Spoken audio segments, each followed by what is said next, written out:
Solution पढ़ रहे हैं। सॉल्यूशन में अभी तक देखे हैं solution, types of solution, components of solution, concentration, methods of expression of concentration. उसके बाद हम लोग देखें सॉल्युबिलिटी, फैक्टर्स अफेक्टिव सॉल्युबिलिटी। उसके बाद देखे थे solubility of the gas in the liquid, that is Henry's law, applications, और उसके बेस पर इंटेक्स्ट क्वेश्चन जो सॉल्व अनसॉल्व है वो देखे थे। हम लोग अभी देखते हैं Raoult's law, that is solubility of the liquid into liquid और solid into liquid. Raoult's law दो के लिए है, दो पढ़ेंगे हम लोग, Raoult's law for volatile solid, Raoult's law for non volatile solid. Vapour pressure से जुड़ा हुआ है, तो वेपर प्रेशर थोड़ा सा पहले बता दें कि वेपर प्रेशर का क्या मतलब होता है। कि वेपर प्रेशर का मतलब होता है कि कहीं भी कोई सॉल्यूशन है, कोई भी लिक्विड है, तो लिक्विड अगर किसी कंटेनर में रखा हुआ है, क्लोज कंटेनर में, तो बंद करते हैं, जो इक्विलिब्रियम में पढ़े थे, तो वो लिक्विड वेपर बन के ऊपर आएगा और वेपर और लिक्विड के बीच में एक इक्विलिब्रियम स्टैब्लिश होगा एक गिवन टेम्परेचर और प्रेशर पर।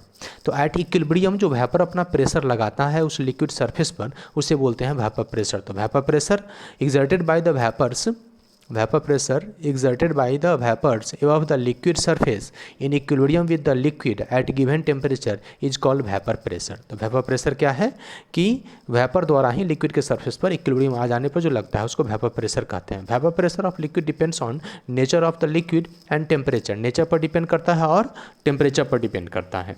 नेचर का डिपेंड होने का मतलब है नेचर इंटरमोलिकुलर फोर्स से जुड़ा हुआ है, बताए हैं पहले भी, पिछले वीडियो में भी। सारा वीडियो नहीं देखें तो सारा वीडियो देख लीजिए, समझ में बेहतर आएगा। तो बताए हैं कि नेचर का मतलब है इंटरमोलिकुलर फोर्स से। इंटरमोलिकुलर फोर्स अगर स्ट्रॉन्गर होगा तो वेपर प्रेशर कम होगा, और इंटरमोलिकुलर फोर्स अगर वीकर होगा तो वेपर प्रेशर ज़्यादा होगा, और इंटरमोलिकुलर फोर्स अगर स्ट्रॉन्गर होगा तो वेपर प्रेशर कम होगा। तो इंटरमोलिकुलर फोर्स के इन्वर्सली प्रोपोर्शनल होता है वेपर प्रेशर। तो नेचर ऑफ द सब्सटेंस, किस प्रकार का सब्सटेंस का बना हुआ है, उस तरह से उस पर डिपेंड करेगा। और टेम्परेचर बढ़ाएंगे तो इंटरमोलिकुलर फोर्स को ब्रेक करता है। तो सॉलिड स्टेट में कॉन्स्टेंट पार्टिकल्स में बताए थे। तो टेम्परेचर क्या होगा, इंटरमोलिकुलर फोर्स को ब्रेक करेगा, मतलब वेपर प्रेशर बढ़ाएगा। तो nature of the liquid means उसका किस प्रकार का सब्सटेंस से बना हुआ है, इंटरमोलिकुलर फोर्स के इन्वर्सली प्रोपोर्शनल होगा वेपर प्रेशर, और टेम्परेचर के डायरेक्टली प्रोपोर्शनल होगा वेपर प्रेशर। ठीक है, अब ये वेपर प्रेशर प्योर लिक्विड की बात की, जब सॉल्यूशन में दो लिक्विड मिला दें, वोलेटाइल सॉलिड दो मिला दें, तो दोनों ही लिक्विड का वेपर प्रेशर ऊपर होगा, तो वो वेपर प्रेशर के लिए राउल्ट्स लॉ आता है। ठीक है, और वेपर प्रेशर ऊपर जो होगा वो सॉल्यूशन चूंकि हो गया तो सॉलिड सॉल्वेंट दोनों होगा उसमें, यानी दोनों का मोल फ्रैक्शन, दोनों का कुछ ना कुछ कंसंट्रेशन होगा। तो जिसका कंसंट्रेशन ज़्यादा होगा, जो ज़्यादा वोलेटाइल होगा, उसका वेपर प्रेशर ज़्यादा होगा। तो ये नेचर और टेम्परेचर पर डिपेंड कर गया, अमाउंट पर डिपेंड कर गया, तो मोल फ्रैक्शन के डायरेक्टली प्रोपोर्शनल होता है। तो राउल्ट्स लॉ सचमुच में एक लाइन ही बताता है कि वेपर प्रेशर ऑफ सॉलिड और सॉल्वेंट और components in the solution is directly proportional to mole fraction of the components in the solution. Right, means P1 equal to, अगर P1 P2 से एक्सप्रेस करें, P1 वेपर प्रेशर को माने, P2 vapour pressure को माने, तो उस तरह से उसका होगा। तो क्या हो जाएगा, P1 directly proportional to X1 हो जाएगा वोलेटाइल लिक्विड के लिए, X1 यहाँ पर P1 X1 दोनों सॉल्वेंट के लिए हम लोग ले रहे हैं, और P2 directly proportional to X2 हो जाएगा, मीन्स ये सॉलिड के लिए ले रहे हैं। ठीक है, प्रोपोर्शनलिटी हटाने के लिए P1 equal to P1 not X1 and P2 equal to P2 not X2 बोलते हैं। तो ये राउल्ट्स लॉ हो गया। अब राउल्ट्स लॉ को थोड़ा सा हेनरीज लॉ से कंपेरिजन कर देते हैं कि राउल्ट्स लॉ क्या है, हेनरीज लॉ क्या है। हेनरीज लॉ में पढ़े हैं solubility of gas in liquid, solubility of gas in liquid. Vapour pressure बढ़ाएंगे तो ऊपर प्रेशर बढ़ाएंगे तो गैस ज़्यादा सॉल्युबल होगा, means vapour pressure of the components और gas in the solution is directly proportional to the mole fraction.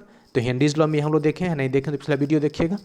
तो Henry's law में vapour pressure directly proportional to mole fraction कह रहे हैं, यही चीज़ राउल्ट्स लॉ ही बता रहे हैं कि अगर एक से ज़्यादा कंपोनेंट्स है, दोनों का ही वेपर प्रेशर ऊपर बनेगा, तो वो जो वेपर प्रेशर बनेगा वो वेपर प्रेशर उसके मोल फ्रैक्शन पर ही डिपेंड करेगा, ज़्यादा होगा तो ज़्यादा, कम होगा तो कम होगा। इसलिए लैंग्वेज में इसको हम बोल सकते हैं at a given temperature of a solution of volatile liquids the partial vapour pressure of each components in solution is equal to the product of the vapour pressure of the pure components that is P1 naught या P2 naught and its mole fraction, और उसके mole fraction के multiple के product के बराबर होगा। Means vapour pressure of the solvent is equal to the product of the mole fraction of the solvent in the solution and pure vapor pressure of the solvent। और solid के लिए बोलेंगे तो partial vapour pressure of the solute over the solution is the product of the vapour pressure of the pure solute and mole fraction of the solute in the solution. तो ये Raoult's law है।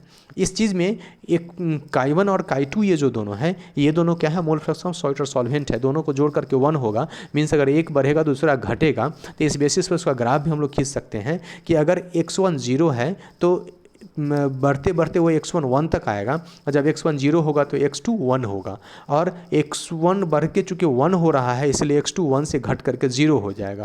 तो जब x1 बढ़ेगा तो इसका क्या होगा, वेपर प्रेशर भी बढ़ेगा। उसी तरह से x2 अगर घटेगा तो इसका वेपर प्रेशर भी घटेगा, और इन दोनों के प्रेशर के एडिशन के बराबर टोटल वेपर प्रेशर होगा, जो राउल्ट्स लॉ, जो कि डाल्टन्स लॉ के अनुसार है। तो P total equal to P1 plus P2 है, और P1 इजकल टू हम लोग देख रहे हैं कि P1 equal to x1, P1 not into x1 और P2 not into x2, that is Chi1 Chi2।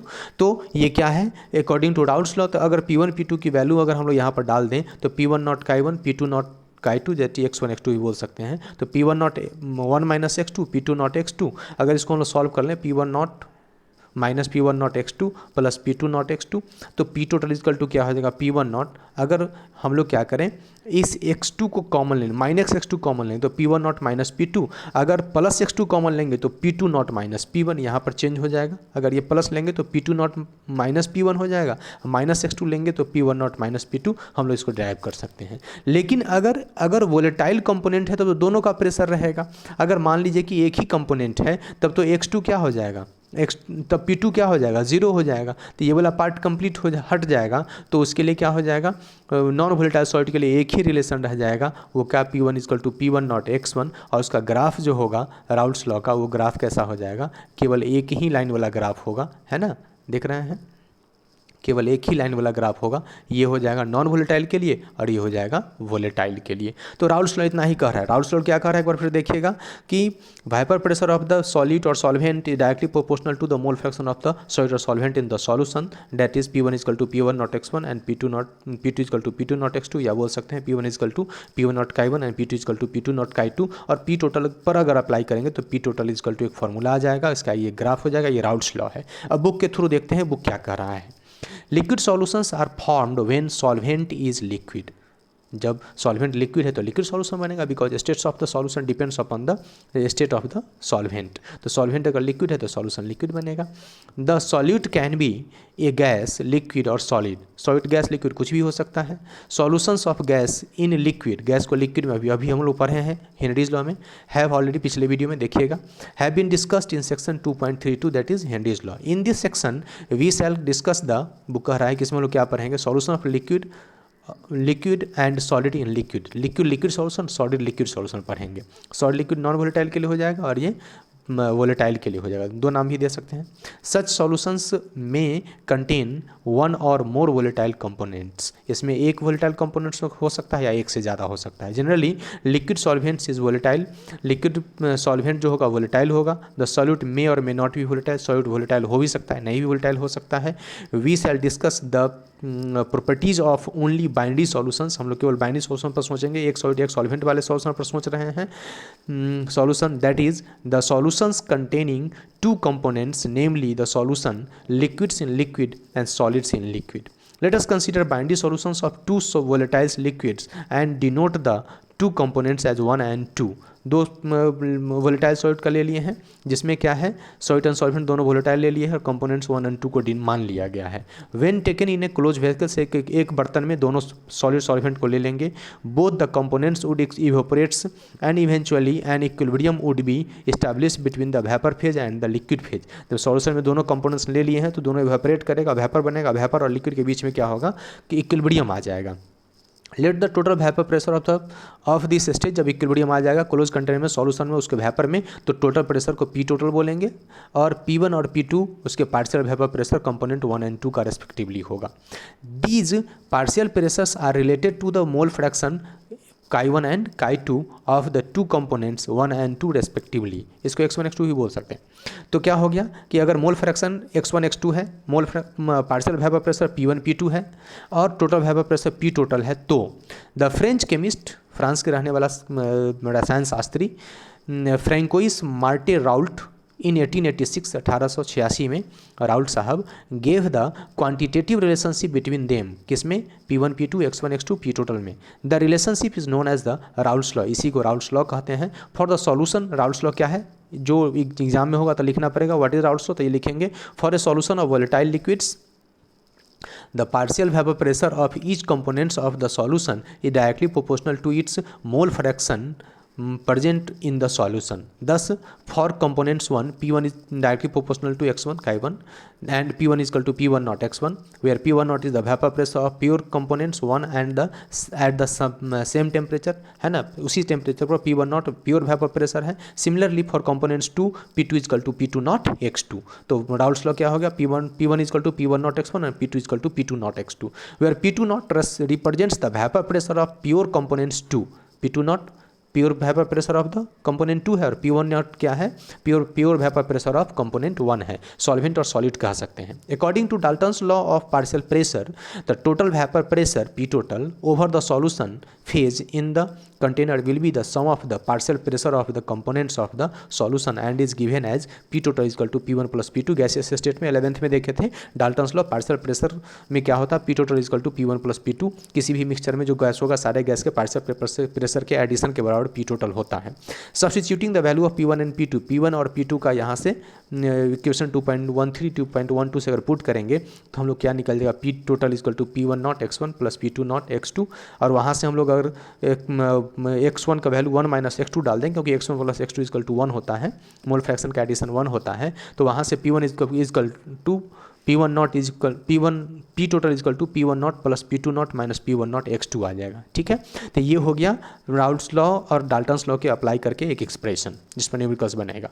अब इस इक्वेशन से क्या कंक्लूजन निकल रहा है, following conclusion can be drawn from the equation 2.16। इस इक्वेशन से क्या निकलता है, total vapour pressure over the solution can be related to the mole fraction of any components. किसी कंपोनेंट के मोल फ्रैक्शन से टोटल वेपर प्रेशर को हम लोग रिलेट कर सकते हैं। टोटल वेपर मतलब उसी पे डिपेंड्स करता है, वो ज़्यादा होगा कम होगा उस पर डिपेंड करेगा। Total vapour pressure over the solutions varies linearly with the mole fraction of the component 2। Component 2 बोले तो सॉल्यूट, तो सॉल्यूट के मोल फ्रैक्शन के डायरेक्टली प्रोपोर्शनल होता है P टोटल, राइट। बुक का दूसरा पेज बताता है, दूसरा stanza, depending on the vapour pressure of the pure components 1 and 2, total vapour pressure of the solution decreases और increases with the increase of the mole fraction of the component 1। Component 1 या component 2 का जो amount बढ़ेगा घटेगा तो pure vapour pressure पर depend करते हुए P1 नॉट और P2 नॉट पर डिपेंड करते हुए टोटल वेपर प्रेशर घटेगा या बढ़ेगा। ठीक है, P1 नॉट और P2 नॉट मतलब प्योर वेपर प्रेशर पर डिपेंड करेगा, मोल फ्रैक्शन पर डिपेंड करेगा, और मोल फ्रैक्शन डायरेक्टली प्रोपोर्शनल होगा P टोटल का। 3 कंक्लूजन इस तरह से हम इससे निकाल सकते हैं। ठीक है, ए प्लॉट ऑफ P1 और P2 versus the mole fraction of X1 X2 of a solution gives the linear plot as shown in figure 2.3। 2.3 में फिगर देखे हैं कि X1 जैसे जैसे बढ़ रहा है वैसे वैसे उसका वेपर प्रेशर बढ़ेगा, X2 जैसे जैसे घट रहा है वैसे वैसे उसका वेपर प्रेशर घटेगा। ठीक है, तो ये P1 के लिए हो गया, ये P2 के लिए हो गया, और ये P टोटल मानी ये सॉल्यूशन के लिए हो गया। तो उसी ग्राफ के बारे में यहाँ बताया है कि अगर हम लोग प्लॉट करेंगे P1 और P2 जो उसमें, तो दीज लाइन्स 1 and 2 जो है वो passes through the points for which Chi1 and Chi2 are equal to unity. Similarly, the plot line 3, the total vapor pressure X2 is also linear. The minimum value of P total is P1 naught and the maximum value of P2 naught। तो ये क्या बता रहा है, जरा समझिएगा कि solution का P1 नॉट मिनिमम वैल्यू कितना होगा, इतना होगा, मैक्सिमम वैल्यू कितना होगा, इतना होगा, और बीच में क्या होगा, दोनों के एडिशन के बराबर होगा। ठीक है, तो ये X1 और X2 के बीच में लीनियर रिलेशंस डाला है, जिसमें बोला है कि सॉल्यूशन का मिनिमम वेपर प्रेशर कितना होगा, इतना होगा, और जब X1 1 होगा X2 0 होगा तो जो वेपर प्रेशर सॉल्यूशन का होगा वो प्योर वेपर प्रेशर होगा। जब X1 0 होगा और X2 1 मैक्सिमम होगा तो उस समय जो वेपर प्रेशर होगा कंपोनेंट 2 का वो pure vapour pressure of component 2 होगा। से the vapour pressure of pure vapour pressure of the solute and pure vapour pressure of the solvent. तो सॉल्यूशन का minimum vapour pressure P1 not के बराबर होगा, मैक्सिमम P2 नॉट के बराबर होगा, और सॉल्यूशन में चूंकि दोनों कुछ ना कुछ रहेगा तो उस टाइम में क्या होगा, दोनों का एडिशन के बराबर होता है। यूनिटी होगा तो मिनिमम इतना, और यूनिटी X2 होगा तो मैक्सिमम P2 नॉट, तो मिनिमम इतना और इतने के बीच में वैरी करेगा। यही यहाँ पर बात बताया है। ठीक है,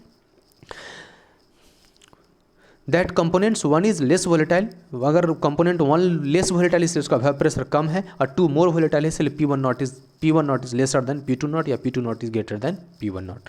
the component of vapour phase is in equilibrium with solution determined by the partial pressure of the components if y1 y2 are the mole fraction of the।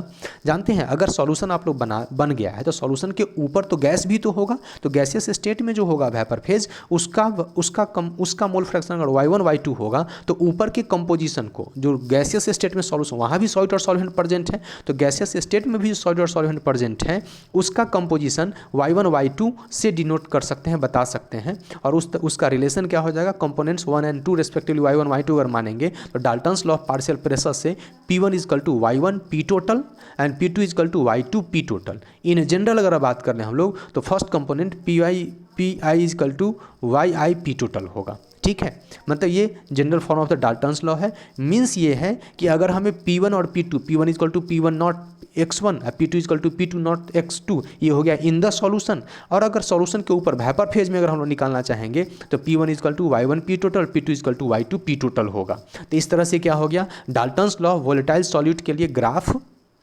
Graph relations और थ्रू द बुक हम लोग देखे। ठीक है, इस तरह से Dalton's law को अच्छे से देखिएगा, साथ में बुक पढ़ते हुए समझिए, कंसेप्ट बनाइए, पढ़िए, बढ़िए।